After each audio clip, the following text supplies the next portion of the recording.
primeira pergunta que eu tenho que te fazer é: a gente está falando de uma época que tenta descrever um povo, ou um conjunto de Muitos povos, na muitos verdade, povos, muitos povos. centenas, milhares, inclusive, de diferentes povos, que não tinham uma tradição escrita muito conhecida. Então, ou não tinham mesmo uma tradição A escrita. gente pode dizer que não tinham, escrita, stricto sensu não teria. Não teria essa tradição. Cara, como que é levantar essas informações? Como que é você olhar para essa história e falar assim, pô, e se eu contasse a vida do brasileiro, que é o brasileiro original, vamos dizer assim, antes, como que foi o seu trampo de jornalista para começar a pensar nessa história e para você levantar essas informações? Cara, acho que o mais interessante é a gente perceber que existem outras maneiras e que dependem muito desse diálogo, na verdade, entre as ciências humanas, a história, a arqueologia, e as ciências biológicas e físicas para você conseguir criar uma narrativa. Então, você começa a olhar para a composição química do solo num lugar que varia ao longo do tempo, com camadas ali que você consegue identificar. Você começa a olhar para a cultura material. Então, isso é uma coisa que acho que é bem interessante, que as pessoas muitas vezes não pensam, mas, instrumento de pedra, pote antigo, tal, é tudo igual. Não, né? Ao longo do tempo, isso sempre vai se transformando. Então, estilos diferentes, decorações na cerâmica. Se você usa a pedra X ou a pedra Y, com base nisso, você consegue saber se tinha uma fonte dessa pedra perto ou longe. Com isso você infere comércio. Né?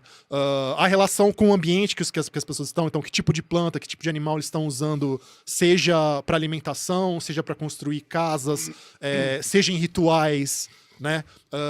E aí uma coisa que é muito legal sempre, que é a comparação etnológica, quer dizer, a gente consegue comparar o que a gente vê com essas pessoas do passado, com grupos que habitam a mesma região hoje e que provavelmente muitas vezes têm uma relação ainda genealógica, né, de descendência mesmo, com esses grupos e com essa cultura atual que a gente enxerga, então traçar analogias com o passado. E outra coisa que acho que tá na crista da onda hoje, que é super legal e que antes parecia que ia ser impossível no Brasil e agora tá se tornando possível, que é o DNA antigo. Né? Então, antigamente parecia que tinha uma limitação de clima, até a gente não vai conseguir... Em país temperado a gente consegue extrair DNA de esqueleto, em regiões tropicais é muito mais difícil, mas agora tá ficando cada vez mais possível, as técnicas estão ficando mais refinadas, e a gente agora começa a olhar também pelo lado do DNA antigo, as populações do Brasil. Então, juntando tudo isso, você não consegue... Eu acho que o mais difícil sem escrita é você enxergar indivíduos. Mais ou menos também, porque se você tem um esqueleto bem preservado, você consegue saber muita coisa sobre como aquela pessoa viveu, o que ela comia, que tipo de esforço ela fazia, né, ao longo do tempo para trabalhar ou para fazer outras coisas. Você consegue até saber o parentesco agora com o DNA. Você não consegue dar um nome para ela. Vai ser o nome, que nem o caso da Luzia, que é super famoso, né, que ainda é a mulher mais antiga do Brasil e uma das mais antigas das Américas, com seus 12 mil anos mais ou menos. O nome quem deu pra ela foi a gente, não é o nome que o povo dela usava. Então, nomes e narrativas são um pouco mais individuais, são um pouco mais difíceis. Mas narrativas de grupos ao longo do tempo e do espaço, aí a gente consegue acabar recontando, sim, com um grau de detalhe até surpreendente. Mas, ô, Reinaldo, vamos dizer, pegar da Luzia. Cara, 12 mil anos... Você não consegue em nenhum lugar do mundo, cara, contar uma narrativa de indivíduo. Pois é. Você não consegue. Exatamente, Na Mesopotâmia, você não tem ninguém de 12 mil anos que seja um indivíduo, né? Aquela, como é que é? Gobekli Tepe lá, não tem uma pessoa lá. Você tem as estátuas, né? Você tem os esqueletos. Você não tem os nomes das pessoas pra poder remontar uma história, tipo, sei lá, Guerra de Troia, essas coisas assim. Você não tem. 12 mil anos realmente é muito tempo. É muito tempo. Agora, enfim, infelizmente, realmente, serem povos ágrafos. Povos ágrafos, né? Aí a coisa fica mais difícil de você saber os nomes, né, de histórias que pararam de ser contadas, né? E também, acho que a questão da escrita, acho que até olhar para o quadro arqueológico global é interessante. É muito raro a escrita evoluir, gente. Muito raro. É muito raro. Acho que isso se parar é uma pra coisa pensar... interessante Pois pra é. gente pensar. Não é... Depende de condições, acho que muito específicas. Então, parando pra pensar, acho que evoluções independentes mesmo, que, tipo, não foi a ideia sendo transmitida ou copiada, mas, tipo, do nada um grupo naquele lugar criou do zero. Eu acho que é, na verdade, Mesopotâmia. Uhum. China e América Central.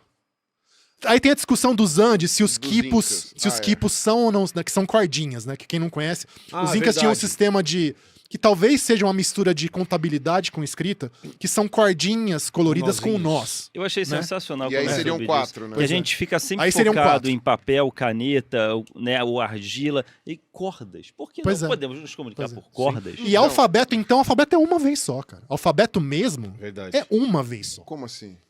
Alfabeto, né, você usar essa coisa de misturar... em geral, é mais comum o alfabeto ser só consoante, inclusive, isso é uma coisa interessante, né? Vogais são poucos alfabetos que incorporam totalmente. Mas de você usar um sinal para um fonema e não uma ideia ou uma sílaba. Não é o chinês. Que nem silabário, né? Existem escritos que são de sílabas. Silabário é bem comum, mas alfabeto mesmo, que é um sinal é igual a um fonema, né, a um som específico, separado, é uma vez só que aparece. Agora, no mundo inteiro. Agora, na verdade, vem um pouco antes, seriam cananeus, na verdade, que estão em contato com o Egito, ali no Sinai, e depois quem mais espalha são os fenícios mesmo, mas é um pouquinho antes, mas são grupos semitas, de línguas semitas. Escrita cuneiforme não entra como porque não é alfabeto. Tem elementos fonéticos, mas não é alfabeto. Agora, isso é uma coisa que, inclusive, quando o Ruas gravou o vídeo lá com a gente sobre a escrita dos mesopotâmios, uma coisa interessante. A escrita dos mesopotâmios mais antiga é basicamente contabilidade. Sim. Isso é bem legal. A escrita mais antiga dos chineses, até onde me conste, é contabilidade. Então, eu acho que é oráculo, na verdade, hein, cara. Já é. Eu acho, se não... É aí que tá. Bom, China não é uma especialidade, nem de longe precisava estudar mais, mas eu acho que começam com oráculos. Engraçado isso. Porque, por exemplo... Mas tem que checar isso. Essas cordinhas dos Andes era... Contabilidade. Mas é muito mais comum ser contabilidade mesmo. E na Mesoamérica, eu acho que a gente não tem dados sobre o começo. Porque acho que foram antes dos maias, né? Que os caras começaram a escrever. Acho que é Olmecas mesmo. Ou Toltec. Não, acho que é Olmecas mesmo. Os Olmecas, cara, na boa, se fosse pra chutar, eu ia falar contabilidade. É para você conseguir organizar coisas grandes, você precisa primeiro de número. Sociedade crescendo. Você precisa de número. Você fala, tá. Você gera burocracia. Não tem mais dedos para contar. Como diria o Luciano. Você vai me dar um carneiro, eu vou te dar 5 pães, tem que ter organização. Aí chega uma hora que você tem que falar, tá, então vamos fazer o seguinte: 5 é um tracinho, 6 é não sei o quê. E você vai colocando isso daí. Faz sentido, então, que seja uma coisa muito local, porque se você não teve a necessidade de juntar números muito grandes de coisas assim, você não tem muito por que você ter essa ideia. E outra, pode ter surgido mais vezes e se perdeu. Também. Por exemplo, quer um exemplo? Quer um exemplo que talvez possa ser uma quinta? A língua da Ilha de Páscoa. Isso, tem toda uma discussão sobre isso também. Se é uma língua ou não, se é não sei o quê, mas que pode ser porque os polinésios não tinham. Até onde a gente sabe, né? Só deixa eu tirar. Então, você falou Mesopotâmia, China, América Central, América Central, Barra México, né? Barra México, que mais? Talvez Andes. Talvez se for os quipos, isso. E talvez Ilha de Páscoa, que é quase outro planeta, né? É quase outro planeta. O Egito não entra nessa conta? O Egito então, porque o Egito provavelmente a ideia... O sistema é diferente do mas a ideia já estava perto, né? É muito perto. É muito perto geograficamente no lugar do outro. E se a gente escrevesse... você viu que os caras lá eles estão colocando coisa na tabuinha de barro? Sim, faz sentido. Eu vou desenhar aqui um ibis,